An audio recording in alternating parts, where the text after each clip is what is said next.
Learning YouTube চ্যানেলে তোমাদের সকলকে স্বাগত। প্রিয় অষ্টম শ্রেণীর ছাত্রছাত্রীরা, আজকে আমরা করব রায়মার্টিন প্রশ্নবিচিত্রা 2024 সালে থার্ড সাবমিটিভ ইভ্যালুয়েশন অর্থাৎ তৃতীয় পর্যায়ক্রমিক মূল্যায়নের 5 নম্বর স্কুলটা আমরা কমপ্লিট করব। দেখবে আগের ক্লাসগুলোতে আমরা 1, 2, 3, 4 করেছি। যারা যারা দেখোনি প্লেলিস্টে গিয়ে চেক করো, তোমরা পেয়ে যাবে। আর সকলকে বলে রাখা, এই চ্যানেলে অষ্টম শ্রেণীর গণিত, বিজ্ঞান, ভূগোল, ইতিহাস সব কিছুই দেওয়া আছে, তোমরা ভালো করে দেখে নেবে। তো দেখো কি বলেছে, দেখো 5-এর দাগে এখানে 5টার প্রথমে দিয়েছে, ম্যাপ পয়েন্টিং দিয়েছে। তোমরা এখান থেকে দেখবে 5টা ম্যাপ পয়েন্টিং। তো ম্যাপ পয়েন্টিং আগে আমি 1 নম্বর স্কুলে আলোচনা করেছি। দেখো 5 নম্বর স্কুলটা কত নম্বর পেজে আছে? 299 নম্বর পেজে। স্কুলটার নাম হচ্ছে গঙ্গারামপুর গার্লস হাই স্কুল। তো 2-এর দাগে দেখো 10টা এমসিকিউ প্রশ্ন দিয়েছে প্রতিবারের মতো, প্রত্যেকটা প্রশ্নের সেটের মতো এটাও সেম দিয়েছে। তো সেই 10টা এমসিকিউ প্রশ্ন আমরা ঝটপট করে করব। প্রথমে পৃথিবীর ঘনত্ব কত? না 5.5 গ্রাম পার ঘনসেমি। ব্যাসল্টের রূপান্তরিত রূপ কোনটি? উত্তর হবে অ্যাম্ফিবোলাইট। আকাশে প্রদত্ত কোন মেঘ থাকলে পরিষ্কার আবহাওয়া নির্দেশ করে? উত্তর হবে কিউমুলাস। তারপরে কি বলেছে দেখো, না মেঘের মধ্যে জলকণা গড় ব্যাস কত? না 0.02 মিমি অর্থাৎ মিলিমিটার। দক্ষিণ আমেরিকার চিলিতে সাধারণত যে জলবায়ু লক্ষ্য করা যায় তার নাম হচ্ছে নিরক্ষীয় জলবায়ু। সর্বনিম্ন বার্ষিক উষ্ণতার প্রসার লক্ষ্য করা যায় কোথায়? না সর্বনিম্ন বার্ষিক উত্তর প্রসার নির্ণয় করা যায় ভূমধ্যসাগরীয় জলবায়ু অঞ্চলে। তারপরে দেখো পরিবেশের অবনমনের মানুষের সৃষ্টি কারণটি হলো কি? অপরিকল্পিত নগরায়ন। আর্থ সামিট কত সালে হয়? না 1992 সালে আর্থ সামিটটা হয়। এবারে বলছে একটি প্রবাল দ্বীপ হলো কি? ক্যারোলাইন। ক্যারোলাইন হচ্ছে একটা প্রবাল দ্বীপ। ওশিয়ানা যে আঞ্চলিক বিভাগ ইস্টার দ্বীপপুঞ্জ অবস্থিত তার নাম হচ্ছে পলিনেশিয়া। পলিনেশিয়া দ্বীপপুঞ্জ কি? পলিনেশিয়া বিভাগে ইস্টার দ্বীপপুঞ্জটি অবস্থিত। তো আমরা এই 10টা এমসিকিউ প্রশ্ন ইতিমধ্যে কমপ্লিট করলাম। এর পরের প্রশ্নপত্র নিয়ে আমরা আলোচনা করব। তো দেখো এখানে 3-এর দাগে বলেছে এসএকিউ প্রশ্ন 5টা দিয়েছে 1 নম্বরে। তো সেগুলো আমরা করার চেষ্টা করছি। 1-এর দাগে মার্ডানে অববাহিকার জলবায়ু প্রকৃতি কেমন? নাতিশীতোষ্ণ প্রকৃতির হয়। কোন জলবায়ু অঞ্চলে বিনোদন শিক্ষা সবচেয়ে প্রসার লাভ করেছিল? উত্তর হবে করেছে, এটা উত্তর হবে ভূমধ্যসাগরীয় জলবায়ু অঞ্চলে। পরিবেশের অবনমন বিষয়ে সার্ভে রিপোর্ট ভারতের স্থান কততম? না 126তম পরিবেশের সার্ভে রিপোর্ট অনুযায়ী। রিক্টার স্কেল কে আবিষ্কার করেন? না উত্তর হবে এখানে চার্লস হয়ে গেছে, এটা চয়াকার দেবে তোমরা, চার্লস রিক্টার। তার নাম অনুসারে হয় রিক্টার স্কেল।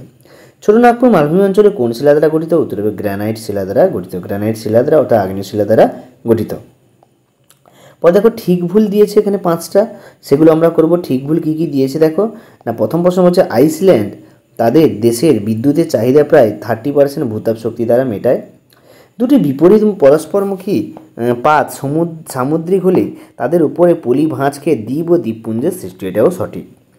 সাদা রঙের অভ্রকে বলে বায়োটাইট, এটা একদম ভুল। উত্তর হবে মাস্কোভাইট হবে, একে বলে মাস্কোভাইট।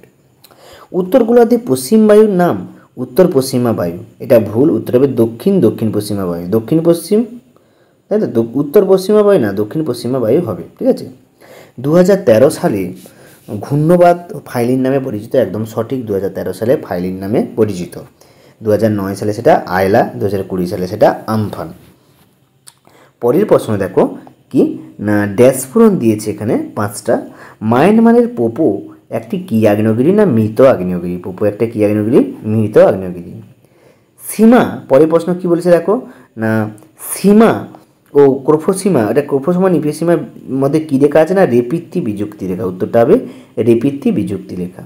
উলম্ব দারুণ ও ফাটল দেখা যায় আগ্নেয় শিলায়, ঠিক আছে, এইসব শিলায় ফাটল দেখা যায়। পরেরটা কী বলছে দেখো, রকি পার্বত্য অঞ্চলে উষ্ণ বায়ু হলো কি? চিনুক। রকি পার্বত্য অঞ্চলে চিনুক বায়ুটা দেখা যায়।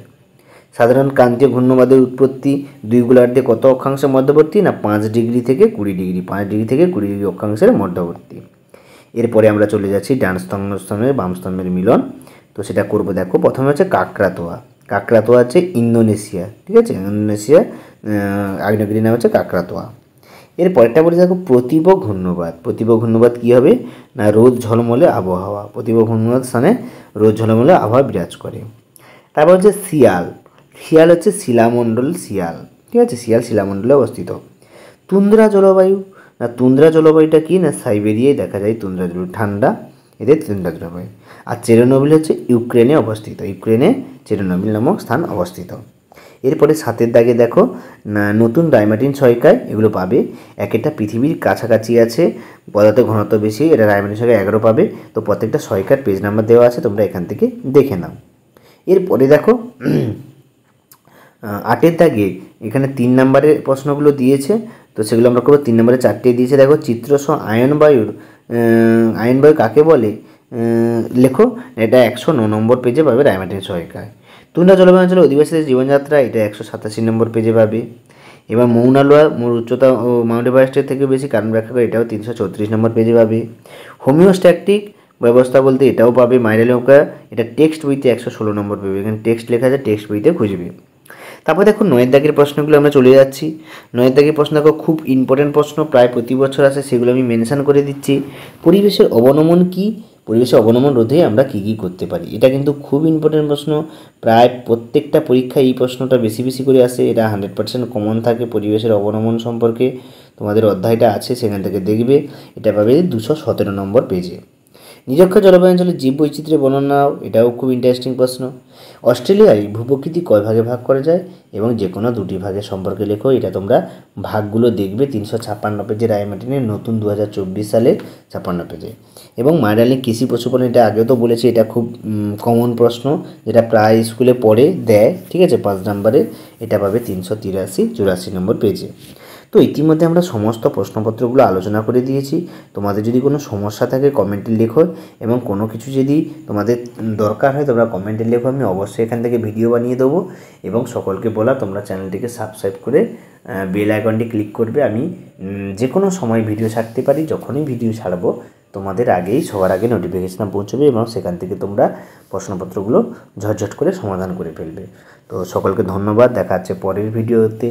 পরের প্রশ্নপত্র নিয়ে আলোচনা করব। আজকের মতো এই পর্যন্ত। পরের দিন আমি 6 নম্বর স্কুলটা নিয়ে তোমাদের সামনে হাজির হব। সবাই ভালো থাকো, ভালো করে পড়াশোনা করো, ফাইনাল পরীক্ষার জন্য ফাইনাল প্রিপারেশান দাও। যারা ফাইনাল পরীক্ষায় ভালো রেজাল্ট করবে তারাই একমাত্র সামনের দিকে, অনেকটা সামনে যেতে পারবে। তো তোমাদেরকে বলা, ভালোভাবে পড়াশোনা করো এবং ভালো একটা রেজাল্ট করো।